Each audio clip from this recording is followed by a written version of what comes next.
வாங்க சூப்பரான கத்திரிக்காய், கேரட், முருங்கைக்காய், மாங்காய் சாம்பார் எப்படி வைக்கிறதுன்னு பார்ப்போம். அடுப்பு ஆன் பண்ணிவிட்டு அடுப்பில் வானல் வச்சுக்கிங்க.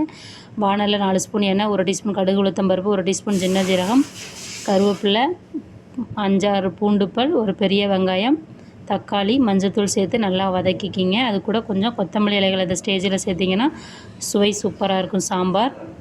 நல்லா வதக்குங்க. இப்போ நல்லா வதங்கிடுச்சு. இப்போ நம்ம கட் பண்ணி வச்சுருக்கிற முருங்கைக்காய், கேரட்டு, கத்திரிக்காய் ஆட் பண்ணிவிட்டு நல்லா வதக்குங்க 1 நிமிஷம். இந்த காய்கறிகள்லாம் ஒரு 2லேருந்து 3 நிமிஷம் நல்லா வதங்கணும். வதங்கின பிறகு மசாலா ஆட் பண்ணிக்கலாம்.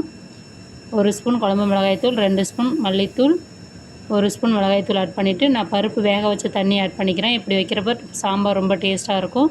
இப்போ நான் துவரம் பருப்பு, பாசிப்பருப்பு வேக வச்சுருக்கேன். அதை ஆட் பண்ணிவிட்டு தேவையான அளவு தண்ணி ஆட் பண்ணிக்கிறேன். வைக்கிறப்ப உப்பு ஆட் பண்ணிவிட்டு நல்லா மிக்ஸ் பண்ணிவிட்டு பாதி அளவு நல்லா கொதிச்சு காய்கறிகள் வந்த பிறகு நம்ம கட் பண்ணி வச்சுருக்க மாங்காய் ஆட் பண்ணிக்கிங்க. ஒரு சிறிய சைஸ் புளி தண்ணி ஆட் பண்ணிவிட்டு ஒரு 10 நிமிஷம் கொதிக்க விட்டு கொத்தமல்லி தலைகள் தூவி இறக்குனா சாம்பார் தயார்.